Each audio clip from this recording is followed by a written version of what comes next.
के भयो त्यो त 84 सालमा पनि हुने नै वाला थियो। तर यो निर्वाचन फागुनमा हुनको लागि भाद्र 23 र 24 गतिको घटनाहरू कारक भएको छ। भाद्र 23 गते दर्जनौं नियतथा नौजवान नेपालीहरूको हत्या भएको छ। 24 गते सिंहदरबार लगायतको यति धेरै ठुलो धनको क्षति भएको छ जुन नेपालले अर्को वर्षौंसम्म निर्माण गर्न पनि सक्दैन। हाम्रा प्रत्येक आफ्नै कथाहरू छन्। म मेरो घरमा मेरो आमा बुवा मेरो दुईटा छोरी र श्रीमतीसँग बसिरहेको बेलामा म भित्रै भइरहेको बेलामा मेरो घरमा आगो लगाइएको। तर तपाईहरु सबैको आशीर्वाद भगवानको कृपा हामीहरू सबै बाँच्छौँ। तर ती सामान्य पीडाको कुराहरू भए। तर यहाँ त आमाको काखै रित्तिएको छ। यो निर्वाचन पछाडि जसको काख रित्तिएको छ त्यो आमालाई मेरो छोरा वा छोरी गुमाएको कुराको अर्थ रह्यो भन्ने रहन सकेन भने त्योभन्दा ठुलो अनुपलब्धिको कुराहरू केही पनि हुन सक्दैन। त्यसैले निर्वाचन पछिको नेपाल कतातिर जाने, निर्वाचन पछिको नेपालले लिने बाटो के हो, हाम्रो लागि आजको निर्वाचनको बेलामा निर्णय गर्ने बेलामा त्यो सबभन्दा महत्त्वपूर्ण विषय छ। एउटा कोलाहल छ। यो कोलाहलबाट म आह्वान गर्न चाहन्छु प्रत्येक नागरिक एकछिन अडिएर यसबाट बाहिर निस्कनुपर्छ। ठुलो हल्ला छ, एकछिन अडिनुपर्छ। कहिलेकाहीँ हल्लाको बेलामा हावाहुन्डरी चलेको एकछिन अडिनुपर्छ, एकछिन थामिनुपर्छ र त्यो हल्लाभन्दा बाहिर निस्किएर विवेक कुराहरूलाई बुझ्ने प्रयास हामीले गर्नै पर्छ। यत्रो जिम्मेवार साथीहरू आउनुभएको छ, तपाईँले तल गएर पनि कुरा बताउनै पर्छ। हामी के चाहन्छौँ? हामी नेपालको व्यवस्था बदलियोस्, राम्रो होस् भन्ने चाहन्छौँ। हाम्रो अवस्था बदलियोस् भन्ने चाहन्छौँ। हामी सुशासन चाहन्छौँ। हामी भ्रष्टाचारबाट मुक्ति चाहन्छौँ। हामी विकासको गति बढोस् भन्ने चाहन्छौँ। खेतमा काम गरेको किसानले समयमा खाद पाओस् भन्ने चाहन्छौँ। त यो खाद्यान्नको भण्डार भएको ठाउँ यहाँ खाद्यान्न उत्पादन गरेपछि राम्रो मूल्य पाओस् भन्ने तपाईहरु चाहनुहुन्छ। यत्रो ठुलो माछाको उत्पादनको केन्द्र छ, त्यसले राम्रो बजार पाओस् भन्ने तपाईँ चाहनुहुन्छ। तरकारीले राम्रो बजार पाओस् भन्ने चाहनुहुन्छ। छोराछोरी दुःख गरेर पढाउनु भएको छ, काठमाडौँ गएर पढिरहेको छ, पढिसकेपछि काम पाउँदैन, काम पाइहाल्यो भने पढाउन खर्च 8 लाख भएको छ, महिनामा 8,000 9,000 रुपियाँ तलबको जागिर दिन्छ काठमाडौँमा, कोठा भाडा तिर्न पनि सक्ने अवस्था हुँदैन। यस्ता अनेकन कथाहरू छन् नेपालीले भोगेको। यो कथाहरूबाट नेपालीहरू यो छटपटाबाट मुक्ति खोजिरहेको छ। कि तपाईँ हामी सबैको कथाहरू, हाम्रो घर घरका कथाहरू, यसबाट यसले बाहिर निस्कन खोजिरहेको छ। यसको निम्ति अबको 5 वर्षको देश कुनै अलमलमा नपरिकन तीव्र गतिमा एउटा वेगमा हामीहरू अगाडि बढ्नुपर्नेछ। हाम्रो पूर्वाधार बन्नको लागि 5 वर्ष लाग्छ। अब 5 महिनामा बनाउन सक्ने क्षमता हामीले विकास गर्नुपर्नेछ। वर्षको 5 लाख केटाकेटीलाई रोजगारी दिनुपर्छ। 50,000ले मात्रै काम पाउँछन् नेपाल। हामीले जति चलको कुरा गरे पनि 4.5 लाखले काम पाइरहेका छैन। ती 4.5 लाख एकैचोटि दिन सकिँदैन। तर कम्तीमा अब आउने वर्ष अर्को 50,000 काम थप्नुपर्छ, अर्को वर्ष अर्को 50,000 काम थप्नुपर्छ। किसानले समयमा मल पाउँदैन, मल समयमा पाउनु पर्यो। यी सबै कुराहरू हुनुपर्छ म भनिरहेको छु। तर यो कुरा हुन्छ कसरी? वर्षको करिब 60 अरब रुपियाँ भन्दा बढी पैसा लाग्छ। 7 मेट्रिक टन भन्दा बढी मलको आवश्यकता हुन्छ हामीलाई। हामी कति छुट्याउँछौँ? 25-26 अरब रुपियाँ छुट्याउँछौँ। त्यो 25-26 अरबलाई 3 गुणा नबढाइकन जतिखेर हामीलाई 25-26 अरब चाहिन्थ्यो त्यो बेलामा हामी 12-13 अरब मात्र छुट्याउँथ्यौँ। अहिले हामीलाई 62-63 अरब चाहिन्छ, हामी जम्मा 26-27 अरब रुपियाँ छुट्याउँछौँ। त्यो छुट्याएको हुनाले गर्दा हामी मलै कम किन्छौँ, खाद कम किनेको हुनाले गर्दा किसानका आफै अटोमेटिकली नै त्यो किन खाद कम पुग्छ, किन समयमा पुग्दैन भने सरकारले नै पहिला सोच्दै गर्दा के सोचेको हुन्छ भने म खाद सकेसम्म समयमा पुर्याउँदिनँ। किन पुर्याउँदिनँ भने समयमा नपुर्याएपछि मात्रै मैले छुट्याएको पैसाले पुग्छ। त्यसपछि खादको समस्या हल गर्न सबभन्दा पहिला के गर्न सक्नु पर्यो? मैले 60-65 अरब छुट्याउन सक्नु पर्यो। 60-65 अरब छुट्याएर मात्र हुँदैन, मैले नेपालको कानुनै बदल्नु पर्यो कि मल खाद जस्तो वस्तु किन्नका निम्ति अरू वस्तु जस्तो कानुन होइन है। त्यसको निम्ति मैले छुट्टै कानुन बनाउनु पर्यो। बिचको सबै एजेन्टहरू मैले खारेज गर्नु पर्यो। अनि किसानले हातमा एउटा कार्ड लिएर गइसकेपछि पसलमा गएर आनन्दले चाहेको जति मल किन्न पाउने सक्ने प्रणाली निर्माण गर्न सक्नु पर्यो। प्रत्येक समस्याको समाधान यसरी सोच्न सक्नु। सडकको काम समयमा सम्पन्न गर्नु छ। सडकको काम समयमा सम्पन्न गर्नको निम्ति नेपालमा धेरै कानुन छ। त्योमध्येको पहिला त सबैभन्दा पहिला मैले आफ्नो प्रतिज्ञा पत्रमा भनेको छु, एउटा कानुन बदल्नु पर्यो। त्यो कानुन भनेको के हो भने जसले सस्तोमा काम गर्छु भन्छ नेपालमा ठेक्का उसले पाउँछ। सस्तोमा काम गर्छु भन्नेले ठेक्का पाउने प्रणाली राख्ने बेलासम्म न गाउँको सडक समयमा बन्छ न ठुलो फास्ट ट्र्याक समयमा बन्छ। सस्तोमा गर्छु भन्नेले होइन, गुणस्तरीय गर्छु र छिटो गर्छु भन्नेले काम पाउन सक्ने कानुन बनायो भने मात्रै हुन्छ। विकसित देशमा हुने नै त्यो एउटा कानुनले पुग्दैन, तर त्यो कानुनबाट प्रारम्भ गर्नुपर्नेछ अनि बल्ल हुन्छ। नेपालमा कोही पनि लगानीकर्ता नेपाल आउन चाहँदैन। किन चाहँदैन? नेपालमा म अहिले यदि नेपालभन्दा बाहिरको मान्छे थिएँ, मान्नुहोस् म सिङ्गापुरको मान्छे थिएँ, अब म युरोपको मान्छे थिएँ, अब मलाई दक्षिण एसियामा कुनै देशमा गएर उद्योग चलाउनु पर्यो, सूचना प्रविधि कम्पनी खोल्नु पर्यो। मैले नेपालको प्रधानमन्त्री कस्तो देखिन्छ हेर्दैन, त्यो देशको नागरिकहरू कस्तो छ म त्यो पनि हेर्दिनँ। म सबभन्दा पहिला के हेर्छु, म त्यो देशको कानुन पल्टाएर हेर्छु।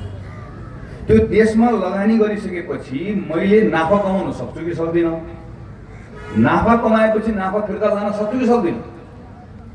हाम्रो देश, हामीले बनाएको कानुन, हाम्रो व्यवस्था, तपाईँ हामीले सामाजिक रूपमा हामीले नाफालाई गर्ने व्यवहार, यो सबै कारणले गर्दा म यदि आज नेपालभन्दा बाहिरको मान्छे थिएँ भने म पाकिस्तान जान्थेँ, बङ्गलादेश जान्थेँ, श्रीलङ्का जान्थेँ, भारत जान्थेँ, तर नेपाल आउँदैन थिएँ।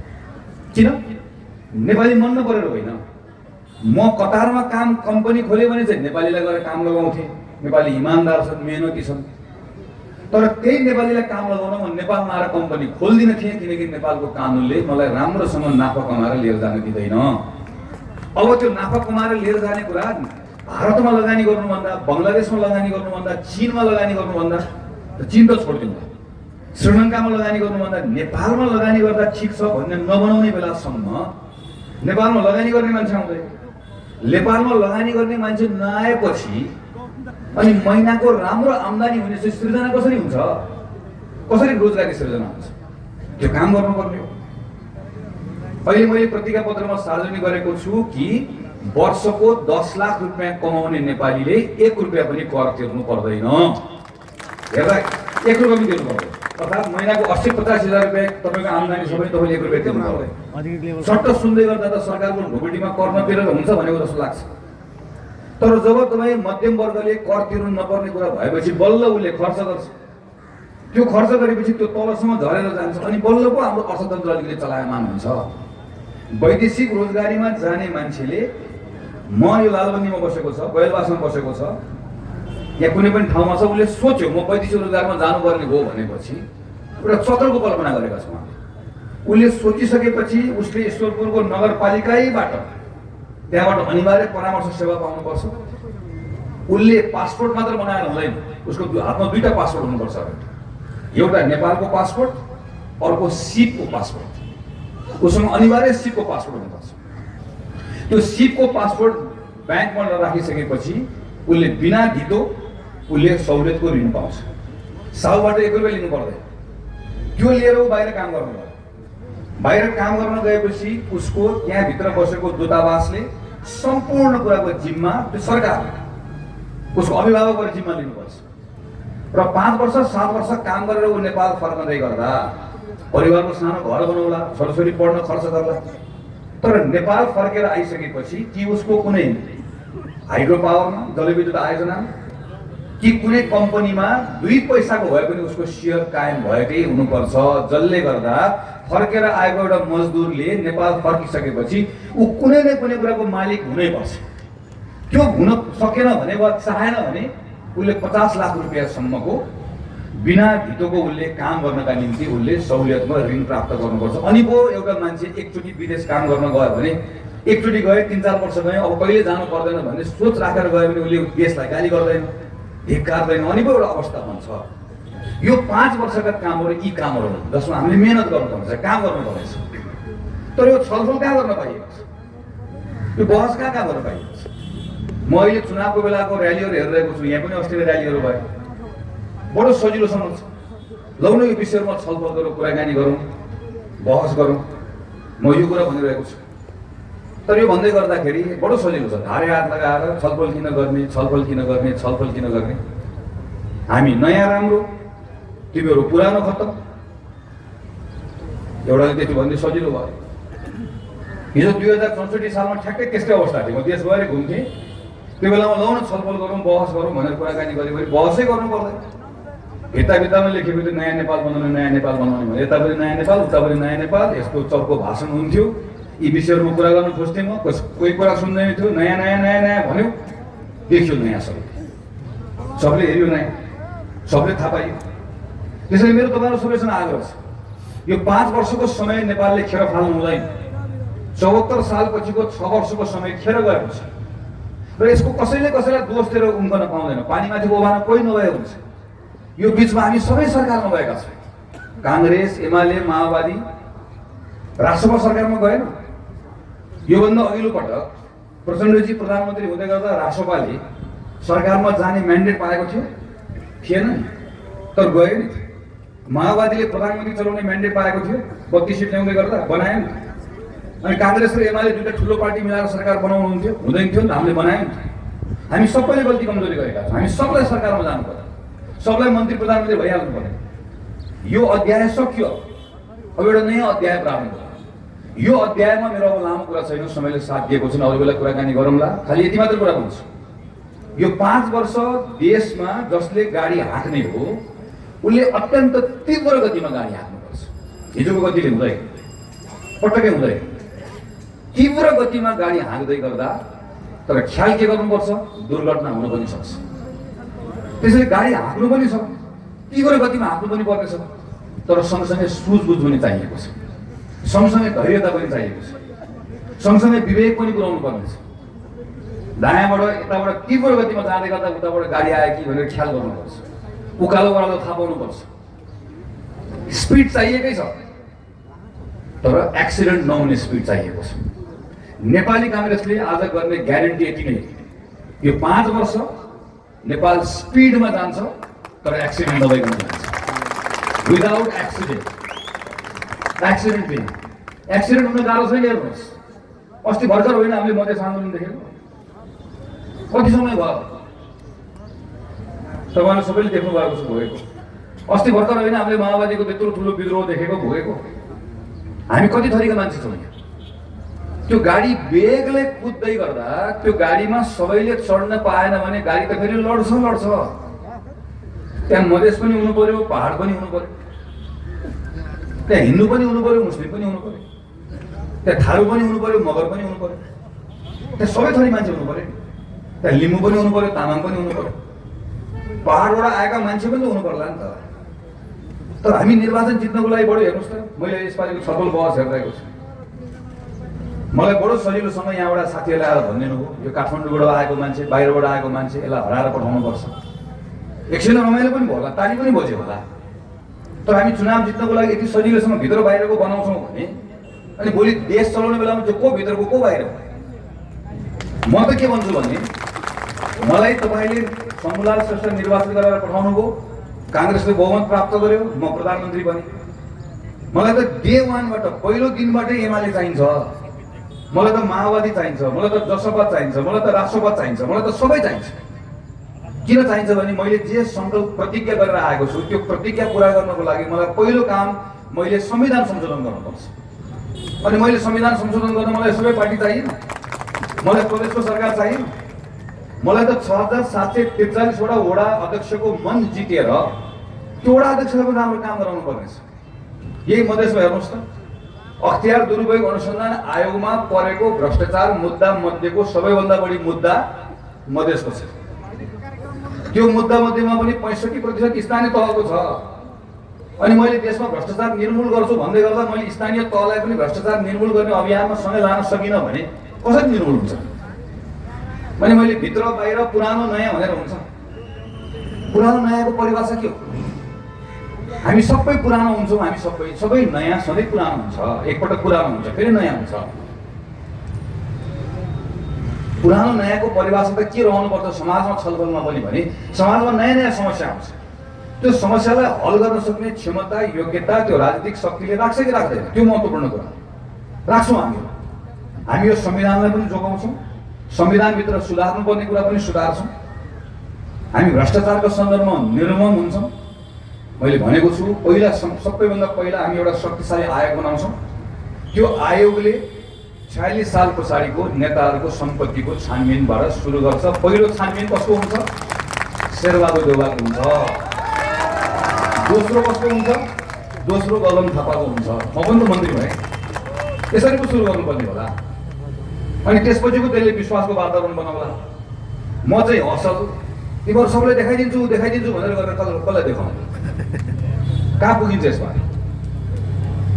अझ म सर्लाइमा हेर्छु, अस्तिसम्म एउटा पार्टीमा नाचिरहेको मान्छे अहिले अर्को चुनाव लिएपछि त नयाँ हो, त्यो